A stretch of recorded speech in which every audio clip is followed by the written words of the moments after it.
अस्सलाम वालेकुम नाज़रीन, मैं मोहम्मद असलम हुसैन सियासत की ख़बरों में आप सबका इस्तकबाल करता हूँ। आज 30 नवंबर 2023 है। इस्लामिक तारीख के हिसाब से आज 15 जमादी अव्वल 1445 हिजरी है। नाज़रीन, आज रियासत तेलंगाना में जमहूरियत के त्यौहार का दिन है और हमें अपने वोट का इस्तेमाल करते हुए जमहूरियत को मजबूत करना है। इसीलिए मैं और सियासत की पूरी टीम की जानिब से आप सभी से वोट डालने की अपील करता हूँ।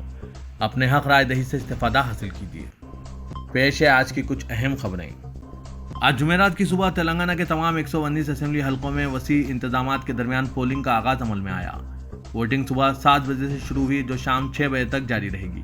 109 कौमी और इलाकाई जमातों के 2290 उम्मीदवार मैदान में हैं, जिनमें 221 खवातीन और एक ट्रांसजेंडर शामिल हैं। इनकी किस्मत का फैसला कुल 3 करोड़ 17 लाख राय दहिंदगान कर रहे हैं। इस बार कुल 103 कानून साज दोबारा इंतखाब लड़ रहे हैं, जिनमें से ज्यादातर हुक्मरान भारतीय राष्ट्र समिति से हैं। रियासत भर में कायम 35,655 पोलिंग स्टेशनों पर वोटर अपना हक रायदही इस्तेमाल कर रहे हैं।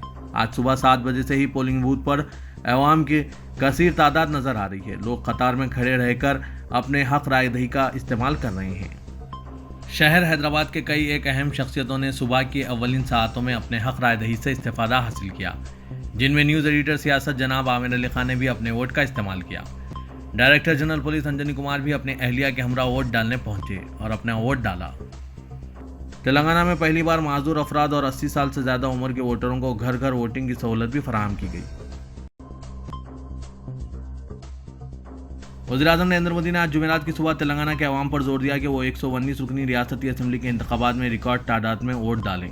रियासत भर के मुख्तलिफ पोलिंग बूथों पर आज सुबह 7 बजे से वोटिंग का आगाज अमल में आया। सोशल मीडिया प्लेटफॉर्म एक्स पर पीएम मोदी ने लिखा, मैं आवाम से अपील करता हूं कि वो अपना वोट डालकर जमहूरियत के त्यौहार को मजबूत करें। उन्होंने कहा कि मैं तेलंगाना की अपनी बहनों और भाइयों से रिकॉर्ड तादाद में वोट डालने और जमहूरियत के त्यौहार को तक़वियत देने का मुतालबा करता हूं। मैं खास तौर पर नौजवान और पहली बार वोट देने वालों से अपने हक रायदही का इस्तेमाल करने की अपील करता हूं। रियासत तमिलनाडु में मुसलसल बारिश की वजह से दारुकुमत चेन्नई में आज जुमेरात को स्कूल्स बंद कर दिए गए हैं। चेन्नई के अलावा तिरुवल्लुर जिले के तमाम स्कूलों और कॉलेजों में भी तातील का ऐलान कर दिया गया है। चिंगलपट्टू और कांचीपुरम अजला के स्कूल भी आज जुमेरात को बंद रहेंगे। मौसलाधार बारिश के पेश नज़र महकमा मौसमियात ने चेन्नई और पड़ोसी अजला में 2 और 3 दिसंबर तक ऑरेंज अलर्ट जारी किया है। महकमा मौसमियात के मुताबिक तिरुवल्लुर, कांचीपुरम, चेन्नई, चिंगलपट्टू, वेल्लुपुरम, केड्डालूर, नागापट्टनम, थरूर, तंजावुर, रामंतपुरम और थोटुकुडी अजला में तेज बारिश का इम्कान जाहिर किया है। इलाकाई महकमा मौसमियात ने अगले चंद दिनों में खास तौर पर 2 से 4 दिसंबर तक मूसलाधार बारिश से इंतहाई तेज बारिश की वार्निंग जारी की है।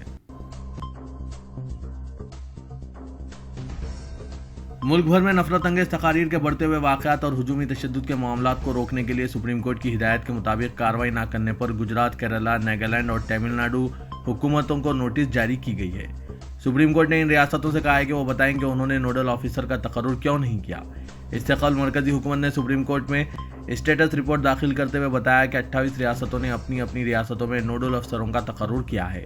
जस्टिस खन्ना और जस्टिस भट्टी की बेंच के सामने ASG के M नटराजन पेश हुए। उन्होंने अदालत को बताया कि गुजरात, केरला, नागालैंड और मगरबी बंगाल ने अभी तक अपना जवाब दाखिल नहीं किया है। नोडल अफसरान की तकर्रुरी के बारे में भी कोई इत्तला नहीं है। सुप्रीम कोर्ट ने पूछा कि कितनी रियासतों ने अपना जवाब दाखिल किया है।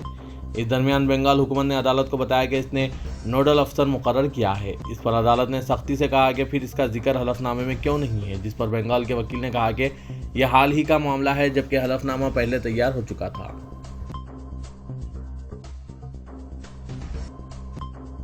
उत्तरकाशी में जेर तामीर सलक्यारा टनल में फंसे तमाम 41 मजदूरों को 17 दिनों की काविशों के बाद बाहिफाजत निकाल लिया गया। पूरे मुल्क और बिलखुसूस मुतासरा मजदूरों के अहल खाना में खुशी का समा है। इस मुहिम के लिए जहां NDRF और उत्तराखंड हुकूमत की सताइश हो रही है, वहीं मजदूरों को बचाने की मुहिम में मुन्ना कुरैशी नामी नौजवान के किरदार को शानदार और बेमिसाल करार दिया जा रहा है।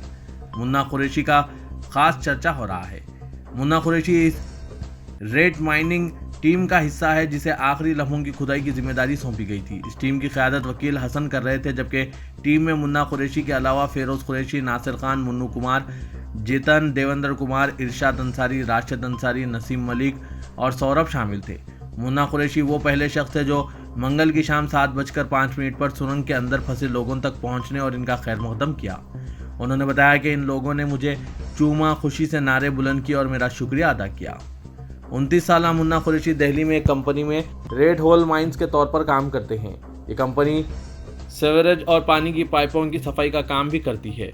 वो इन 1 डजन रेड होल माइंस में से एक थे जिन्हें अमेरिकी मुहिम भी नाकाम हो जाने के बाद फंसे हुए मजदूरों तक पहुंचने के लिए उत्तरकाशी लाया गया था।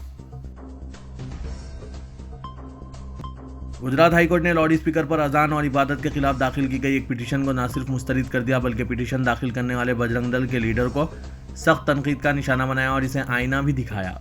गुजरात हाईकोर्ट की चीफ जस्टिस सुनीता अग्रवाल और जस्टिस अनिरुद्ध पी माई की डिवीजन बेंच ने समाअत के दौरान ये भी पूछा कि क्या अर्जी गुजार ये दावा कर सकता है कि मंदिर में आरती के दौरान घंटियों और घड़ियाल का शोर बाहर नहीं सुनाई देना चाहिए और इसकी वजह से सूती आलूदगी नहीं होती है।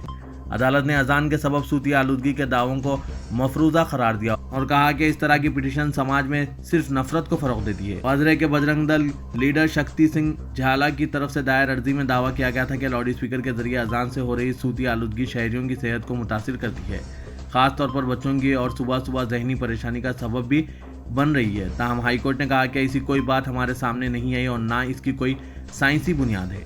चीफ जस्टिस के मुताबिक अजान दिन के मुख्तलिफ औकात में एक वक्त में ज़्यादा से ज़्यादा 5 मिनट तक दी जाती है। ऐसे में हम ये समझने से कासिर हैं कि सुबह के वक्त लाउड स्पीकर के जरिए अजान देने वाले इंसानी आवाज़ सूती आलूदगी की ऊपरी सतह तक कैसे पहुंच सकती है।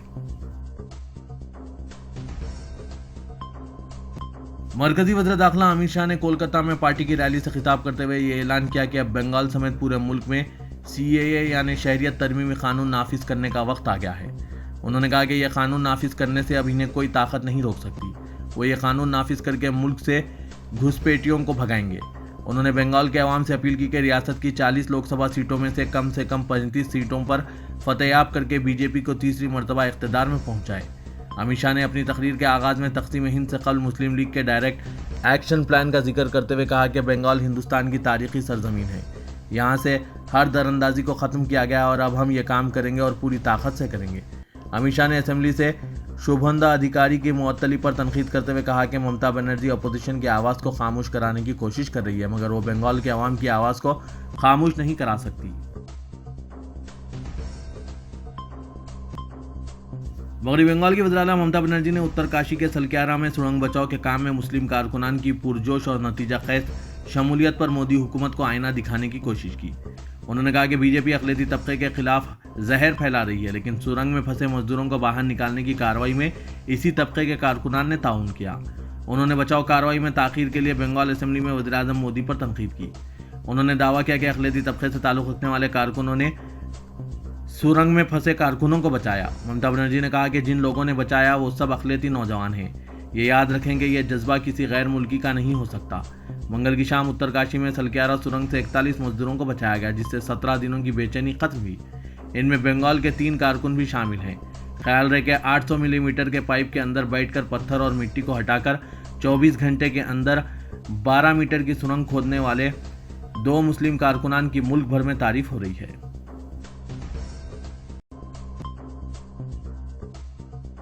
पैगम्बर इस्लाम सल्लल्लाहु अलैहि वसल्लम की तौहीन के खिलाफ जम्मू कश्मीर में तलबा का एहतजाज जारी है। ज़राए के मुताबिक national institute of technology Srinagar को बंद कर दिया गया। NIT के बाहरी तालिब इल्म पर इल्ज़ाम है कि इसने अपनी पोस्ट में पैगम्बर इस्लाम सल्लल्लाहु अलैहि वसल्लम की तौहीन की। इस पर तलबा ने इंस्टीट्यूट में एहतजाज करके मुलजिम के खिलाफ कार्रवाई का मुतालबा किया और अब वादी के दूसरे कॉलेजों में तलबा नाराज़गी का इजहार कर रहे हैं। पुलिस ने इस वाक़े का नोटिस लेते हुए एक मुकदमा दर्ज किया है। श्रीनगर पुलिस ने सोशल मीडिया प्लेटफॉर्म X पर एक पोस्ट में कहा कि पुलिस ने NIT हुक्काम से इसकी इत्तला मौसूल होने पर NIT के एक तालिब इल्म की तरफ से मखसूस कम्युनिटी के मजहबी जज्बात के खिलाफ हसास मवाद अपलोड करने के वाक़े का नोटिस लिया और इस सिलसिले में पुलिस स्टेशन नगीन में ताज़रात हिंद की मुतालिका दफ़ात के तहत एक केस दर्ज कर लिया है। जमहूरियत में रायदही का दिन अवाम के लिए किसी त्यौहार से कम नहीं होता, क्योंकि अवाम वोट के हक़ का इस्तेमाल करते हुए अपनी पसंद के उम्मीदवारों को मुंतखब और अवामी खिदमात में मायूस करने वालों को मुस्तरद कर सकते हैं। वोट का इस्तेमाल हर शहरी का दस्तूरी और क़ानूनी हक़ है, लेकिन साथ ही साथ मुसलमानों के लिए वोट शरई हक़ की हैसियत रखता है और शरीयत ने वोट के इस्तेमाल की इजाज़त दी है ताकि वोट के ज़रिए सच्चाई और हक़ की तायीद की जा सके। वोट महज सियासी उम्मीदवारों को मुंतखब करने का ज़रिया नहीं बल्कि ग़ुलामी से आज़ादी का नक़ीब होता है। वोट के इस्तेमाल में अगर कोताही की जाए या फिर वोट की अहमियत को महसूस ना करते हुए रायदही से दूर रहें तो यह न सिर्फ जमहूरियत बल्कि मुल्क के साथ दयानतदारी के खिलाफ होगा। वोट के इस्तेमाल के बारे में मुस्लिम राय दहिंदों को बाशऊर बनाने के लिए मुस्लिम मजहबी रहनुमाओं, जमातों और तंजीमों ने बाकायदा मुहिम शुरू की और बताया गया है कि वोट शरई एतबार से एक अमानत है जिसका गलत इस्तेमाल नुकसानदा साबित होगा। अब जबकि तेलंगाना असेंबली इंतखाबात का आगाज हो चुका है, हैदराबाद के असेंबली हल्क़ेजात के बारे में अवाम में गैर मामूली तजस्सुस देखा जा रहा है। न सिर्फ तेलंगाना बल्कि बैरूनी ममालिक में मुकीम हैदराबादी तारिकीन वतन शहर के इंतखाबात के बारे में खुसूसी दिलचस्पी लेते हुए अपनी पसंद के उम्मीदवारों के हक में सोशल मीडिया पर अपील जारी कर रहे हैं।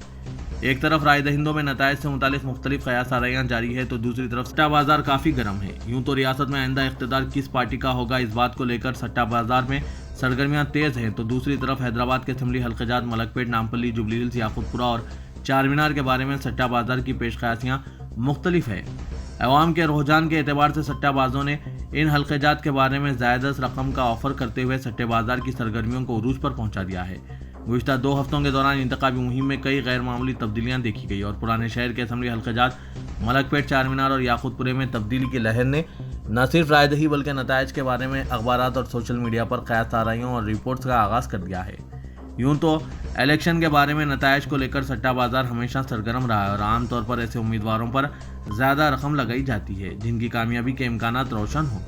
गुज़िश्ता कई इंतखाबात का तकाबुल करें तो जारिया इंतखाबात पुराने शहर के कई हल्कों के राय दहिंदों के लिए किसी चैलेंज से कम नहीं है।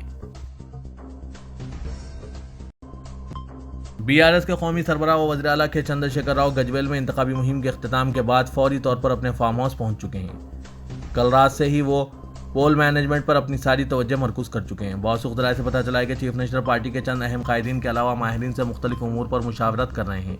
उम्मीदवारों के ऐलान के पैदाशुदा सूरत हाल और 32 रोज़ा इंतखाबी मुहिम को अलहदा करके जायज़ा लिया जा रहा है।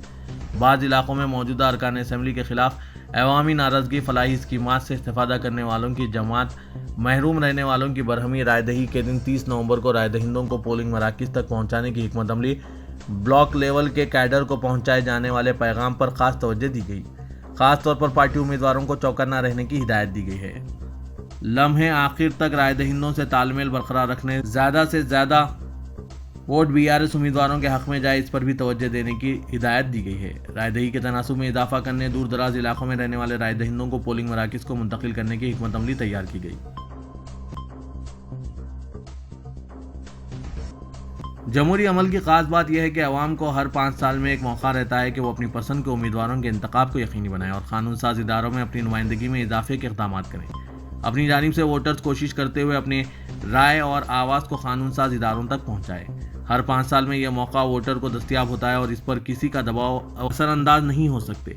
दबाव से पाक रायदही के लिए ही वोट राजदारी से डाला जाता है। वोटिंग मशीन में अपनी राय देते हुए आप अपनी हकीकी आवाज़ को ऐवानों तक पहुंचा सकते हैं। अब जबकि तेलंगाना असेंबली के लिए आज 30 नवंबर को वोट डाले जा रहे हैं तो शहर हैदराबाद के असेंबली हलकों और यहां से तेलंगाना असेंबली में मुस्लिम नुमाइंदों की तादाद में इजाफे का मौका दस्तियाब हुआ है। शहर में 7 हल्क़ेजात असेंबली से मजलिस के उम्मीदवार कामयाब होते रहे हैं। ये तासुर आम है कि हैदराबाद से गैर मजलिसी मुस्लिम उम्मीदवारों की कामयाबी हमेशा मुश्किल हुआ करती थी, ताहम इस बार हालात में किस कदर तब्दीली दिखाई दे रही है। शहर के अवाम में ये बातें कष्ट कर रही है कि आया इस बार शहर हैदराबाद से 4 गैर मजलिसी उम्मीदवार कामयाब होंगे। शहर के 4 हल्क़ेजात असेंबली जुबली हिल्स, नामपल्ली, याकूतपुरा और मलकपेट से मजलिस के उम्मीदवारों का मुकाबला गैर मजलिसी लेकिन मुस्लिम उम्मीदवारों से है। हल्का असेंबली जुबली हिल्स में हिंदुस्तानी क्रिकेट टीम के साबिक़ कप्तान मोहम्मद अजहरुद्दीन कांग्रेस टिकट पर मुकाबला कर रहे हैं। इनकी कामयाबी के इम्कानात रोशन हैं। वो हल्के में ज़बरदस्त मुहिम चलाते हुए अवामी तायद हासिल करने में कामयाब हो रहे हैं। इसी तरह हल्का असेंबली नामपल्ली में कांग्रेस टिकट पर फेरोज़ खान भी इंतखाबी मैदान में है। यहाँ भी मजलिस के मुस्लिम उम्मीदवार माजिद हुसैन मैदान में हैं। असल मुकाबला फेरोज़ खान और माजिद हुसैन के दरमियान में ही है। तरक्की के नाम पर वो अवाम में मौजूद हैं और इनकी मुहिम में भी हल्के नामपल्ली के राय दहिंदों का रद्दअमल हौसला अफजा है।